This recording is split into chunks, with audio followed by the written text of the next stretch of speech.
আসসালামু আলাইকুম রহমতুল্লাহি বারাকাতুহু। হাদির আজ জানাজা শেষে কোটি মানুষের ঢল নেমেছে। আমরা গভীর শোকাহত। একজন টকবকে যুবকের মৃত্যু হয়েছে, শহীদ হয়েছেন, এটি সত্য। কেউ যদি কারো আক্রমণে মারা যায়, আগুনে পড়ে যায়, পানিতে পড়ে যায়, বা রাষ্ট্রের জন্য যুদ্ধ করে মারা যায়, বা কোনো শত্রুতার গুলিতে মারা যায়, তাকে অবশ্যই শহীদ বলা হয়, কারণ তিনি শহীদ হয়েছেন। কিন্তু এই পর্যন্ত যারা আন্দোলনের মুখে ছিল বা আন্দোলনের সাথে সম্পৃক্ত ছিল, সবাই কোনো না কোনো কারণে প্রশ্নবিদ্ধ ছিল। আমরা যদি বলি ৭১ সালের পরে অনেকে জিয়া রহমানের অনেক কটূক্তি করার পরে জিয়া রহমান সাহেবের দল বিএনপিতে তারা অবস্থান নিয়ে এমপি মন্ত্রী হয়েছেন।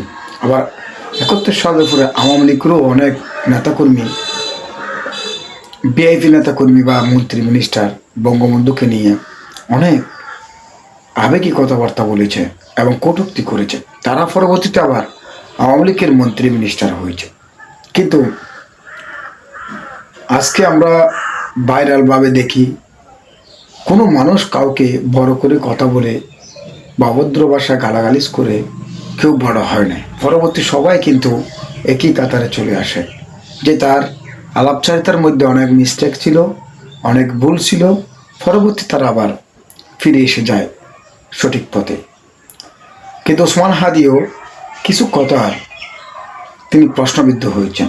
হোক না প্রশ্নবিদ্ধ, কোনো সমস্যা নেই। আমরা মানুষ, ভুলের ঊর্ধ্বে কেউ নয়, পাপের ঊর্ধ্বে আমরা কেউ না। আমরা কোনো না কোনো কারণে পাপ করে থাকি, কোনো না কোনো কারণে আমরা ভুল করে থাকি, এটি স্বাভাবিক। কিন্তু আজকে ওসমান হাদি একজন টকবকে যুবক, তার মৃত্যু দেখে এবং তার জায়নাজা দেখলাম, মৃত্যু দেখলাম। তবে জায়নাজাটা আমি এফেক্ট মনে করি না, এটা নিয়ে বেশি মানুষকে এটা না। আসলে তার যে বক্তব্যগুলি তিনি দেখেছিলাম, প্রত্যেকটি দলকে নিয়ে তিনি সমালোচনা করেছেন। যদি আপনি বিবেকের দৃষ্টিতে দেখেন, তিনি আসলে শুধু আওয়ামী লীগ বিরোধী কোনো কথাবার্তা বলে নাই, বরং তিনি জামাতকে নিয়ে বলেছে, এনসিপিকে নিয়ে বলেছে, বিএনপিকে নিয়ে বলে প্রত্যেকটি দলের তিনি কিছু বক্তব্য দিয়েছেন।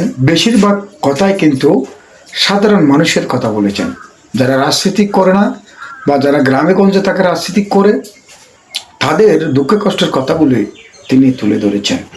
কিন্তু আমার কথা হচ্ছে, রাজনীতির ময়দানটা এমন একটা জিনিস, যাকে আপনি জুতার মালা দিবেন, তাকে আপনি ফুলের মালা দিবেন, এটি কিন্তু রাজনীতিকে সম্ভব। রাজনীতিকে আপনি কখনো মান অভিমান বলতে কোনো কিছুই থাকে না, সব কিছু আবার সেটিং হয়ে যায় সময়ক্রমে। কিন্তু আজকে তার 3 বছর বা 3 মাসের একটা বেবি রয়েছে। মৃত্যুর আগেও তিনি বলে দিয়েছেন তার মৃত্যুটা এমন করুণ হয়েছে, এবং এটি দেখে সমগ্র বিশ্বের মানুষ চিন্তা করলেন যে 1000 রাষ্ট্রসহ মানুষ বা তার অধিক মানুষ জুলাই আন্দোলনে, সরকার পতনের আন্দোলনে, গণ অভ্যুত্থানে যেভাবে মানুষ আতঙ্কিত হয়নি বা যেভাবে আলোচনার সমালোচনার পাত্র হয়নি, তার চেয়েও বেশি এই একটা বুলেট সমগ্র বিশ্বকে জানিয়ে দিয়েছে। অর্থাৎ একটা বুলেট ঢুকেছে হাদির ব্রেনে, তার নিউরনগুলো ধ্বংস করে দিয়েছে একটি বুলেট। সেই বুলেটটি কিন্তু আজকে খুব পরিচিত লাভ করেছে বিশ্বের কাছে। আপনারা চিন্তা করেছেন, এই একটা বুলেটের কারণে সমগ্র বিশ্ব মিডিয়া থেকে শুরু করে আজকে আলোচনার ভাস বয়ে গিয়েছে। আজকে আপনারা ওকে নিয়ে রাজনীতি করবেন, অনেকেই বক্তব্য দিবেন বড় বড় মাইকের সামনে, স্পিকার ফেটে ফেলবেন। আপনারা যেগুলো আপনারা দেখি নাই, যে আসাম্বিক কথাবার্তা, যত সময় আসাম্বিক কথাবার্তা, আধ্যাত্মিক কথাবার্তার বক্তব্য দিবেন, কিন্তু আপনারা মুখে যা বলেন শতভাগ অনিশ্চিতভাবে কথা বলেন। এগুলো আপনারা মনের সাহস আনার জন্য বা কনফিডেন্স আনার জন্য খুদাহি আপনারা গালবাস করে যাবেন। কিন্তু প্রকৃতপক্ষে কথা হলো, যারা আন্দোলন করেছে, সরকার আন্দোলন, এই সরকার আন্দোলনটি আদৌ করেছে কারা? আজকে নাহিদ ইসলাম বলেছে যে সরকার বিচার করে নেয়। নাহিদ তো আসিফ, নাহিদ আরো কয়েকজন, তারাও তো সরকার। তারা কার কাছে বিচার চায়? তাহলে কি বাংলাদেশে কোনো সরকার নেই? তারা যে বক্তব্যে বলেছে সরকার কিছু করতে পারলো না, উপদেষ্টা কিছু করতে পারলো না, তাহলে আপনারা তো সরকার, আপনারাই উপদেষ্টা, আপনারাই সরকার। বিচারটা আপনারা চান কার কাছে?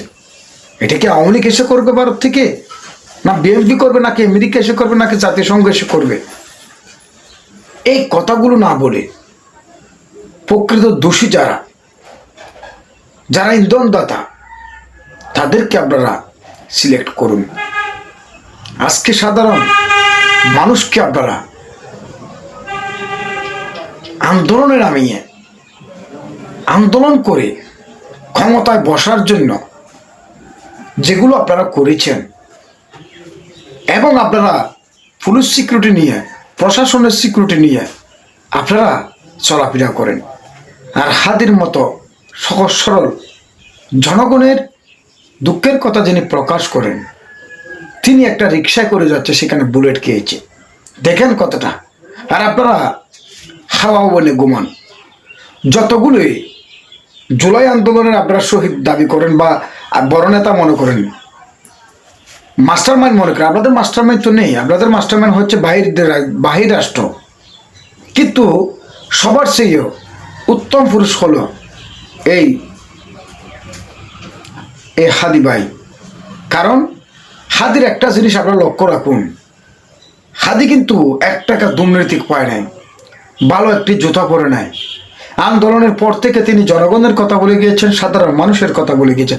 আপনি বাদ দেন না আপনার রাজনৈতিক দলগুলোর কথা, আপনার ইতিহাস মাটির নিচে দেন, কিন্তু জুলাইয়ের পর থেকে বহু কথা তিনি বলেছেন। এমনকি আওয়ামী লীগের সাধারণ মানুষকে যে গ্রেপ্তার করা হচ্ছে, মামলা দেওয়া হচ্ছে গণহারে, সেটার বিরুদ্ধে তিনি কথা বলেছেন। কথা বলেন নাই কোনটা আপনারা? তার আজকে হাদি ভাইয়ের প্রত্যেকটি কথা যদি আপনারা প্রত্যেকটি মিডিয়ার কথা বলে শুনেন, আপনারা অবাক হয়ে যাবেন। আজকে হাদির এই মৃত্যু, আসলে আমি কোনো রাজনৈতিক দলের মানুষ খুশি হোক বা কোনো রাজনৈতিক মানুষ আমার বিরুদ্ধে যাক, এগুলো আমার বিষয় না, এগুলো আমার বিষয় না। কিন্তু হাদির মৃত্যুটা মানুষকে আবারও কষ্ট দিয়েছে।